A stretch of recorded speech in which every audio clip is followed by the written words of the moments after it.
Good day to you all. நாம் ஒரு மொழியை கற்க வேண்டுமாயின் நம்மிடம் இருக்க வேண்டிய அத்தியாவசியமான பண்பு இடைவிடாத பயிற்சி, கன்ஸ்டன்ட் பிராக்டிஸ். அந்த வகையில் நாம் தினமும் 10 வாக்கியங்கள் தமிழிலும் அவற்றை ஆங்கிலத்தில் எவ்வாறு சரளமாக பேசிடலாம் என்பது பற்றியும் பார்க்க போன்றோம். இவற்றை நீங்கள் தினமும் குறிப்பிட்ட நேரத்தை ஒதுக்கி பயிற்சி செய்வதன் மூலமும், இதே போல மேலும் வாக்கியங்களை உருவாக்கி பயிற்சி செய்வதன் மூலமும் சிறந்த பலனை பெற்றிட முடியும். One day you can be fluent in speaking English. If you have any doubt, you can comment it and definitely I will help you. Now let's move on to the practice. நாய் அந்நியரை பார்த்து குறைத்து கொண்டிருக்கிறது. இந்த இடத்துல நாங்க பேச்சு வழக்குல குறைத்து கொண்டிருக்கு அப்படின்னு சொல்லாம, நாய் அந்நியரை பார்த்து, யாரோ தெரியாத நபரை பார்த்து குறைக்குது அப்படின்னு சொன்னால் கூட அதனுடைய அர்த்தம் நாம் பேசுகின்ற அச்சந்தர்ப்பத்தில் அந்த செயல் நடைபெற்று கொண்டிருக்கிறது என்பதுதான். ஆகையால் இங்கு நாம் பயன்படுத்த வேண்டிய tense present continuous tense. What is happening at the moment of speaking? இதனுடைய வாக்கிய அமைப்பு subject plus am or is or are plus main verb வந்து ing ஃபார்ம்ல இருக்க வேண்டும். இங்கு I என்பதற்கு நாம் விசேடமாக பயன்படுத்துவதுதான் am என்கின்ற be form. அதே போல third person singular பேசப்படுகின்ற ஒருமை எழுவாய் அனைத்திற்கும் is என்பதையும், தன்மை எழுவாய் அனைத்திற்கும் ஆர் என்பதையும் பயன்படுத்துவோம். இப்போ உதாரணத்தை பார்ப்போமா? நாய் அந்நியரை பார்த்து குறைத்து கொண்டிருக்கிறது. The dog, third person singular ஆகிய is barking at the stranger. The dog is barking at the stranger. எல்லாருமே கூட சேர்ந்து சொல்லி பாருங்க. The dog is barking at the stranger. அவர்கள் சந்தைக்கு செல்கிறார்கள். நாம் இப்போது பேசிக் கொண்டிருக்கின்றோம். இந்த சந்தர்ப்பத்தில் சந்தைக்கு செல்கிறார்கள். அதனுடைய உண்மையான அர்த்தம் சந்தைக்கு சென்று கொண்டிருக்கிறார்கள். They plural ஆகிய they are going to the market. They are going to the market. எல்லாரும் வாய் விட்டு சத்தமா சொல்லி பாருங்க. Very good. They are going to the market. Market அப்படின்னு சொல்லாம market அப்படின்னு சொல்வோம். பிரச்சனை இல்லை, நீங்க எப்படி சொன்னாலும் just சொன்னேன். They are going to the market. பூனை கட்டிலுக்கு கீழே தூங்கிட்டு இருக்கு. The cat singular ஆகியால் is, third person singular is. The cat is sleeping under the bed. The cat is sleeping under the bed.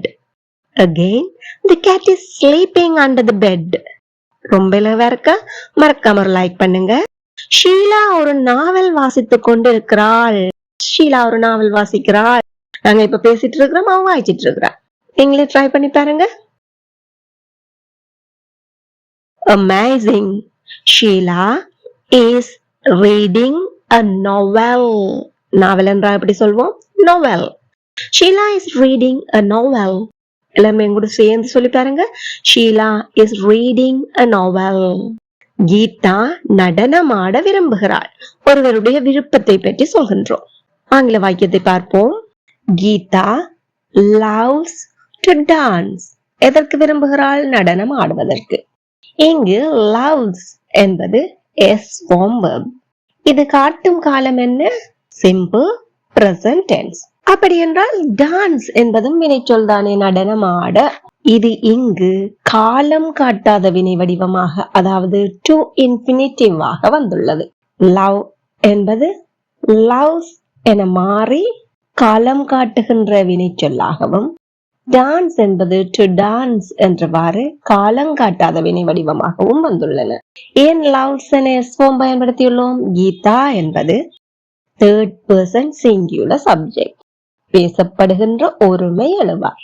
இதே போல மேலும் ஒரு சில உதாரணங்கள் பார்ப்போம். அவர்கள் ஆற்றில் நீந்த விரும்புகிறார்கள். இங்கு நீந்துதல் என்பதும் ஒரு செயல், விரும்புதல் என்பதும் இன்னொரு செயல். They like or they love எதற்கு? To swim. Where? எங்கே? In the river. They love to swim in the river, or you can say they like to swim in the river. They like to swim in the river. Again, எல்லாரும் வாய் திறந்து சத்தமா சொல்லி பாருங்க. Very good. They love to swim in the river.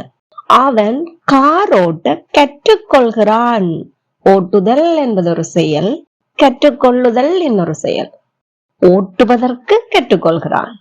அவன் என்பது third person singular, ஆதலால் S வடிவத்தில் வினைச்சொல் பயன்படுத்த வேண்டும். He learns to drive a car. He learns to drive a car. எல்லாருமே கூட சேர்ந்து சொல்லி பாருங்க. He learns to drive a car. இங்க நீங்கள் to drive a car என்பதற்கு பதிலாக உங்களுக்கு விரும்பிய எதை வேண்டுமென்றாலும் போட்டுக்கொண்டால் அதனுடைய அர்த்தம் எவ்வாறு மாறும்? அவன் ஏதோ ஒன்றை கற்றுக்கொள்கிறான் என்றவாறு அமையும். எனக்கு தலைவலிக்குது, எனக்கு தலைவலிக்குது, எனக்கு தலைவலி உள்ளது அப்படின்னு சொல்றான். இந்த வாக்கியத்துல எழுவாய் என்ன? எனக்கு. எனக்கு என்பதை ஆங்கிலத்துல எவ்வாறு சொல்வோம்? பொதுவா நாங்க படிப்போம் மீ அண்ட். தலைவலிக்கிறது, தலைவலி, ஹெடேக். மீ ஹெடேக் அப்படி சொல்லலாமா? இல்ல. எனக்கு என்பது வாக்கியத்தின் எழுவாயாக வருவதால் ஆங்கிலத்தில் நாம் சப்ஜெக்ட் ப்ரோனவுன் பயன்படுத்த வேண்டும். மீ என்பது சப்ஜெக்ட் ப்ரோனவுன் அல்ல, it is an object pronoun. Me என்பதற்குரிய சப்ஜெக்ட் ப்ரோனவுன் தான் என்னது? Very good, I. ஆகவே இந்த வாக்கியத்தை ஆங்கிலத்தில் நாம் சொல்லும் போது ஐ என்பது எழுவாயாக வரும். எனக்கு தலைவலி இருக்குது, எனக்கு பல் வலிக்குது, எனக்கு நெஞ்சு வலிக்குது, எனக்கு வயிற்று வலி இருக்குது. இவ்வாறாக நமக்குள்ள நோய்களை கூறும் போது நாம் have என்பதை பயன்படுத்துவோம். என்ன பயன்படுத்துவோம்? have. I have a headache.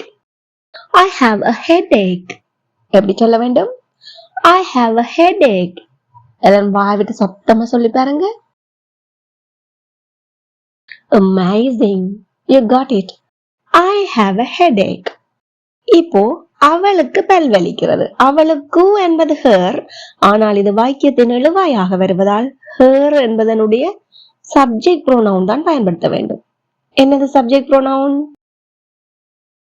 Very good, she. அவள் என்பது தேர்ட் பர்சன் சிங்குலர், ஒருமை எழுவாய். ஆகவே எஸ் வடிவத்தில் வினைச்சொல் வர வேண்டும். have என்னுடைய எஸ் ஃபார்ம் என்ன? well done, has. She has a toothache.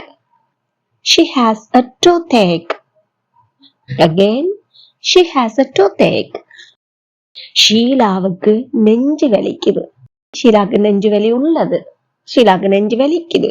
ஷீலாக்கு நெஞ்சு வலி. இதுல எது வேணுமென்றாலும் நீங்க சொல்லலாம். அது ஆங்கிலத்தில் நாம் சொல்ல ஒரே ஒரு வடிவம் தான் இருக்கு. எப்படி சொல்ல வேண்டும்? ஷீலா, அதுவும் தேர்ட் பர்சன் சிங்குலர் தான். ஆகியால் Sheela has chest pain. Sheila has chest pain. Again, Sheila has chest pain. இப்போ நீங்கள் செய்ய வேண்டியது என்ன? Subject plus am or is or are plus ing form என்பதையும் subject plus v1 or s form verb plus to infinitive ஐயும் subject plus has or have plus any sickness என்பதையும் பயன்படுத்தி நம்முடைய நடைமுறை வாழ்க்கையில் பேசக்கூடிய வாக்கியங்களை சிந்தித்து பாருங்கள், எழுதி பாருங்கள், பேசி பாருங்கள், மறக்காம கமெண்ட் பண்ணுங்க. It will be helpful for other viewers and if you have any mistakes, I will correct it for you. இந்த வீடியோ உங்களுக்கு பயனுள்ளதா இருந்தா மறக்காம ஒரு லைக் பண்ணிக்கொள்ளுங்க. அத்தோடு உங்களுடைய நண்பர்களுக்கும் ஆங்கிலம் கற்பதில் ஆர்வமுள்ள அனைவருக்கும் முடிந்தவரை ஷேர் பண்ணிக்கொள்ளுங்க. இதே போல மேலும் பல பயனுள்ள வீடியோக்களை பார்வையிட இந்த சேனலை இப்பவே சப்ஸ்கிரைப் பண்ணி அருகே உள்ள பெல் ஐக்கனை அமர்த்தி கூடவே ஆல் என்கின்ற ஆப்ஷனையும் செலக்ட் பண்ணி கொள்ளுங்கள். Thank you for watching.